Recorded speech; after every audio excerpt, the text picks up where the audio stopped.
Жогорку Кеңеш 22-июндагы жыйынында Кыргызстанда чет өлкөлүктөр үчүн казинолордун иштөөсүнө уруксат берген мыйзам долбоорун колдоду. Ошентип өлкөдө 10 жылдан соң кумарканалардын иштөөсүнө кайрадан уруксат берилгени турат. Бирок бул жолу өлкө аймагында ачыла турган казинолордун эшиги кыргызстандыктар үчүн жабык болот. Кирип баратканда баары тең өзүнүн паспорту менен кирет, фейс контроль, биометрикалык контроль менен гана кирет. Муну биз Европадан көрдүк. Мисалы ошол эле Финляндияга бир топ депутат, 6 депутат болуп барып келгенбиз. Биз барып кирип баратканда переводчикти киргизбей койду. Биз өзүбүздүн паспорттор менен кирдик. Азыр дагы ошол эркинде милдет укук коргоо органдарына жүктөлөт. Мына Камчыбек Кыдыршаевич дагы келди. Бир дагы киши казиного, Кыргызстандын казиносу кирип ойнобойт. Ойной турган болсо лицензиясынан ажырайт. Мыйзам долбоорунда кумарканаларды юридикалык жактар, анын ичинде чет өлкөлүктөр ачалары көрсөтүлгөн. Кыргызстан жарандарына жана 21 жашка чыга элек чет өлкөлүктөргө кирүүгө тыюу салынат. Эгерде кыргызстандыктар кирип ойносо, кумаркана лицензиясынан ажырайт. Казинолорду мыйзамдаштыруу менен аларга болгон көзөмөлдү күчөтүү эң негизги талаптардын бири. 100 миң деген кыргызстандыктар бар да, жана Орусиянын жана башка Казакстандын паспортун алганчы. Ошолор казиного кирүү аракетин жасаса, кирип атканда кайсы жылы базадан КРСтен чыгып калат? Качан паспортун алмаштырган? Бул Кыргызстандын жараны болгон 15 жыл мурун.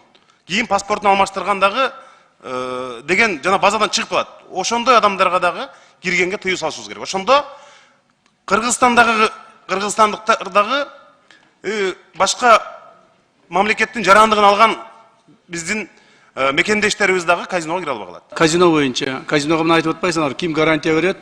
Ошол кыргыздар кирип ойнай албайт дегенне. Буга мыйзам гарантия берет. Адам гарантия бере албайт. Сиздер кабыл алган мыйзам гарантия берет. Ошол мыйзамды аткара турган мына биз Кудай буйрса аткарганга аракет кылабыз. Мурда паспорт алып, Россияда айрыкча Россияда бир кирede бир эң азы дегенде 500-600дөн статистика боюнча, көп дегенде 800-900га чейин адамдар паспорт алып алды деген маалыматтар бар. Эми ал так маалымат аз айтыш кыйын. Ушулар боюнча дагы азыр жаңы программирование даярдап атышат балдар. Так. Аларды ошо ининен да алышып, Булар бизде төрөлүшкөн, бул жерде өсүшкөн, бул жерден паспорт алышкан адамдар. Барып паспорттарды алмаштыргандарды гана.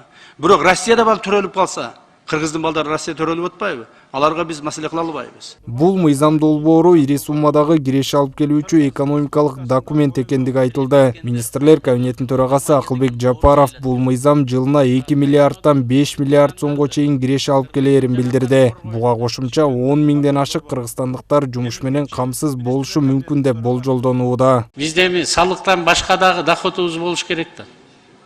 Азыр кумтөрдү алдык.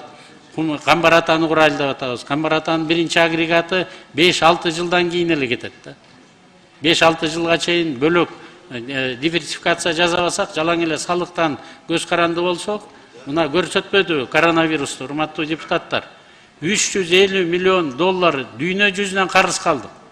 2020 жылы. Кумтөрдөн түшкөн 74 миллионду дагы жок кылып алдык да. 424 миллион доллар менен араң пенсия пособия зарплатаны бердик 2020 жылы.